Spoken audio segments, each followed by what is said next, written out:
Hey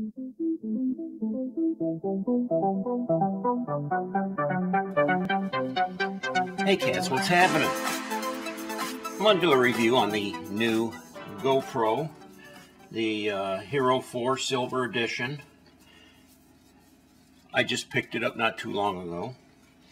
Now before we get too far on this, if you're a professional GoPro user, then this video isn't for you. This is for people that have never used a GoPro before. Maybe you're interested in buying one, you're thinking about it, and you don't know a whole lot about it, like me. And then you got to try to figure it out from scratch. So I'm going to tell you kind of my experience and what I found, and we'll talk about the camera itself a little bit. So pick this thing up. This is the GoPro Silver. It's just a little unit. Let's see if I can get some more light over here. It's really tiny. You got your lens here, and you got some controls here. But when you get it, it's inside this plastic waterproof shell. Now the cool thing about it is with this shell on, it can go supposedly 300 foot down underwater and film. It's completely waterproof. The buttons have little rubber seals on there. You can turn it on and stuff without opening the shell. So it comes with that, and it also comes with a few little oddball adapters and the one sticky plate. And I think this adapter here pretty much this thing slides into this adapter, and it's really hard to get in there. But if you had this attached to, say, a strap or something, or if you had it glued to, it's got sticky stuff on the back, so you peel this off and then it permanently adheres to something, and this slides in somehow. Yeah, just like that. Anyway, and then you got these other little brackets that kind of screw into this, so you can get it to swivel and move around. Once you get it attached to where you want it, you can adjust your camera. And the camera itself has the little shoe at the bottom that those things hook into as well. But I haven't used any of that stuff yet. Maybe here before too long I'll try some of that, but I've just been using the camera by itself. As far as instructions, this is what you get. One of these paper things that has got like 8 different languages on it, Chinese and everything. I don't see any pictures on there, so that doesn't do me any good. Here's the other one. You open up, and it does have some pictures on there, but it's just a very basic guide, and it doesn't give you a whole lot. For instance, there's your camera settings. It doesn't tell you how to use them or exactly what they're for. It just shows you a little icon of what it looks like on the camera itself. So there's a lot to learn. It's a neat little camera, though, and it does an awful lot. Now, one of the things I learned right away, I turned it on, and I started filming with it, and I got the first video on the computer, and my voice sounded like this. You could barely hear it. There was like absolutely zero microphone on the thing. Well, I realized that you see there's a clip on the top there. It's really hard to get off, but you flip that off, and then you pry the back open, and the camera comes out. Now that's the camera.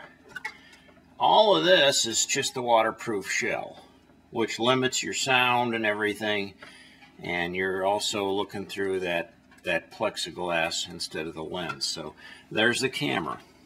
you're going to see it's very tiny little thing, and so it's almost awkward to use, because when you're holding it, say like I'm holding it, now this is the lens right here, I'm holding it like this, my thumb gets in the picture. If I'm holding it with my finger up like that, my finger's in the picture, because you're going to realize this has a fisheye lens. It's like a little bubble lens on there, see?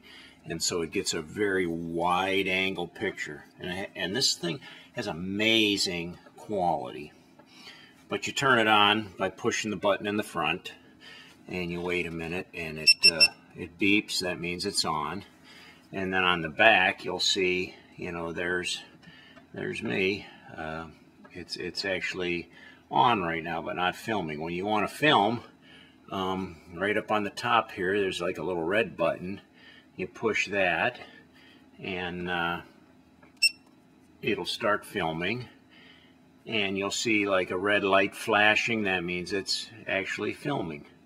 So one thing I learned too is when you're using it, I just turned it off so it wasn't filming anymore. To turn it off, you push this and hold it.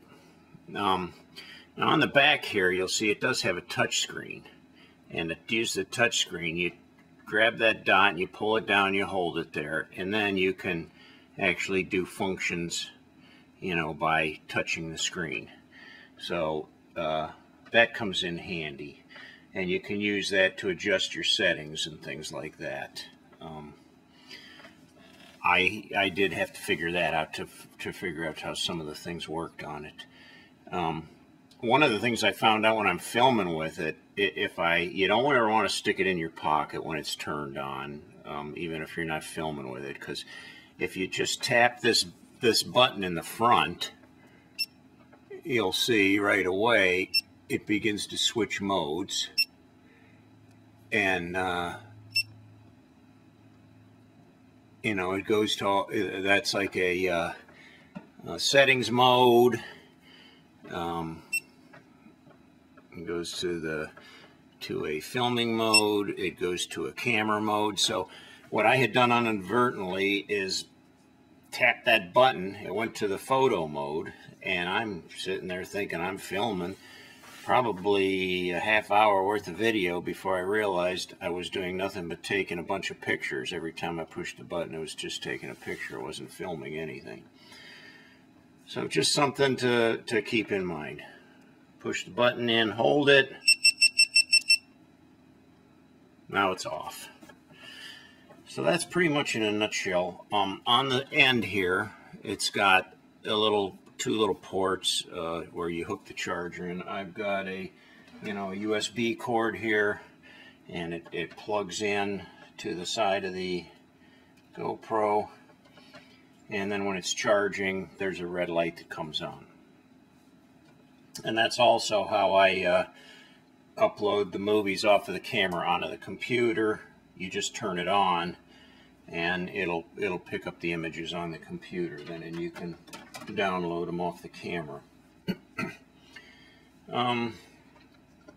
Other than that, like I said, it's pretty unique. There's a lot of features on it, like you can do like light settings and speed settings. It has night vision. I've tried messing around with some of that stuff, and I guess I'm not real bright about things like ISO and aperture and things like that, so all those settings on there are kind of like confusing to me. I kind of have an idea what they do, and I can use them to some degree, but you know, unless you're a professional and know what you're doing, you're not always going to get the best results when you start messing around with that stuff. So I kind of leave it on the automatic settings.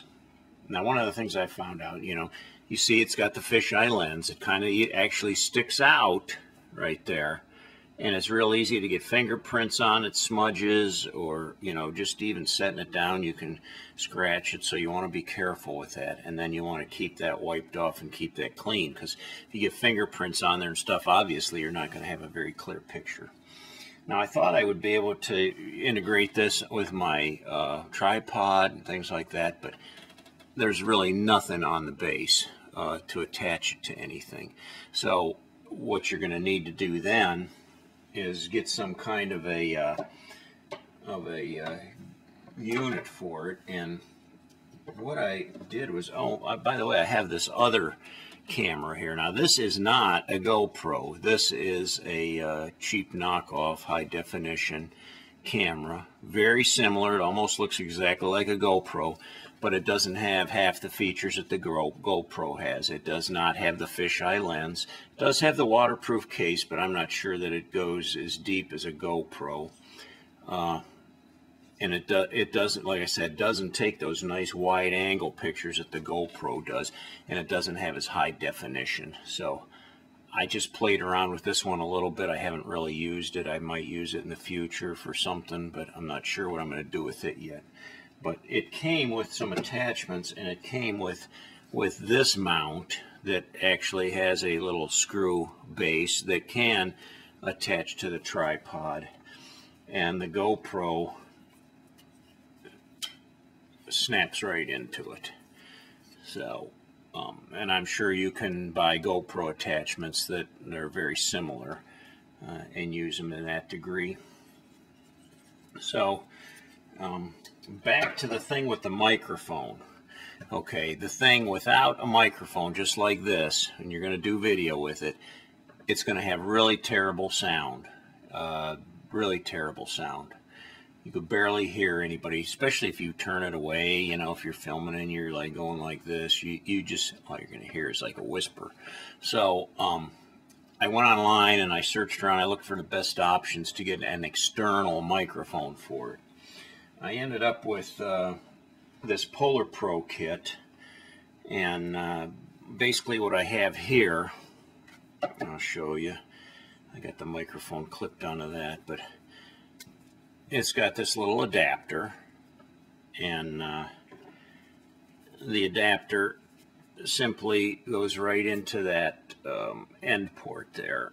So the same port that you charge it on, and then your microphone cord snaps into the top, and then you have this corded mic that you can clip on your collar or something. And when you film, and then the sound is just perfect. Now the other option of this is you pull this, you don't use this one.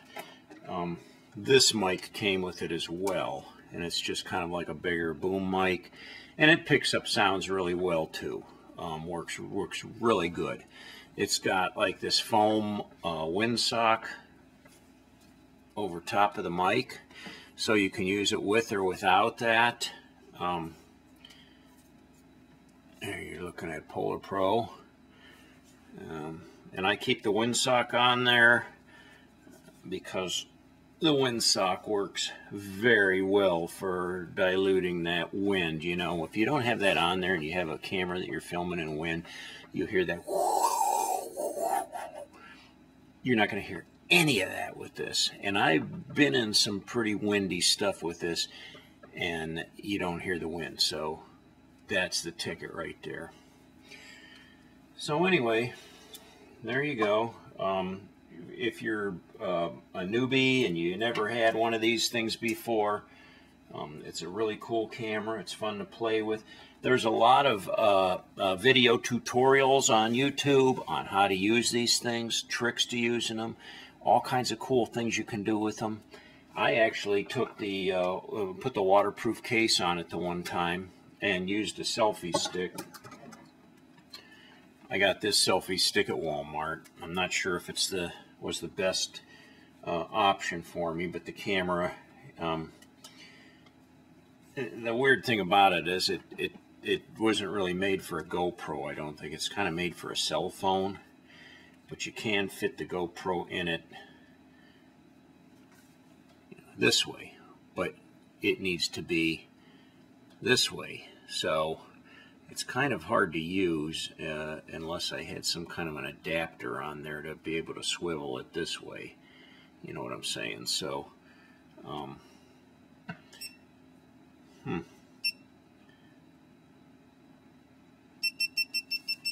I just turned it on somehow, but that happens. See, it's so tiny, it's easy to push the buttons with my big fumbly fingers, and it turns on and off really easily. So anyway, there you go. selfie stick works to hold it. You're going to need some attachments to mount it on a tripod. And actually, you can buy like little mini tripods for these things that work great for holding them still. When you are filming with them, it's easy to move them around a lot, so your pictures can be real jiggly. You have to practice like keeping a nice don't wiggle your camera around a lot when you're using it. So that's about all I can tell you right now. It does have a little mini SD card that goes in the end there that we had to buy for it. The battery fits into the bottom, and it charges up. Oh, it charges up pretty quickly when you plug it into your computer USB port. So there it is, the GoPro Hero 4 Silver. I would recommend it. It's a great little camera. Now there's one other thing I learned when you use the GoPro. I had a little bit of trouble using my Sony Vegas editing program with the GoPro. I really couldn't get it to do much at all. And that's when I realized that GoPro has its own editing program, and you can download it from the internet for free. It doesn't cost you a thing. So I went ahead and downloaded it on my own computer. There's the GoPro app. It opens up into the studio. You can click up here on import new files. It opens up your file. You can take your GoPro movies and you can put them on there. It'll throw them over onto this. There you go. And then from there, you have to highlight it over here. You have to move over here, and down at the bottom it says add clip to conversion list. Yeah, right there. Click on that, and then it puts it over on this side. So, you know, you have your video over here, and then it puts it on conversion list. And then you have to go through this thing where you click convert all down here, this blue tab. And then when you look at your video up here, you'll see it's starting to process up here. And you see the little red bar starts to load. And it can take quite a while to go through that process thing. Once that process is done, you have to move it over to the edit program, and then you have templates that you can use, or you can just use this blank template, so it's what I usually use, and you create your movie.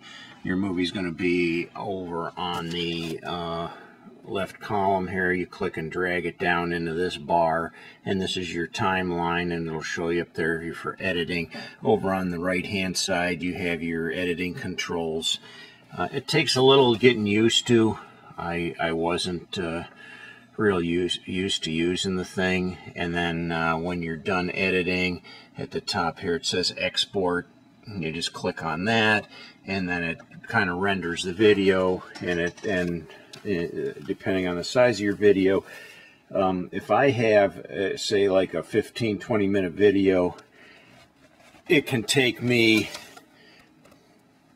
sometimes 2 hours for it to go through the rendering stage before it's ready to upload. So I spend my whole evening on this. Now, my Sony Vegas program that I used to use was really quick. I could probably have a video edited, rendered, and uploading within an hour, and it went pretty quick. By 8 o'clock I could have a video posted. But since I've been using the GoPro, not so. It takes a lot longer to go through the process with the GoPro editing. But on the upside, you're going to have some really nice, crystal clear, high definition videos that have some really cool effects you can do. So there you go. That's You're going to have to deal with that when you get to editing. And oh, lest I forget, they even gave me some GoPro stickers. You can't beat anything without stickers.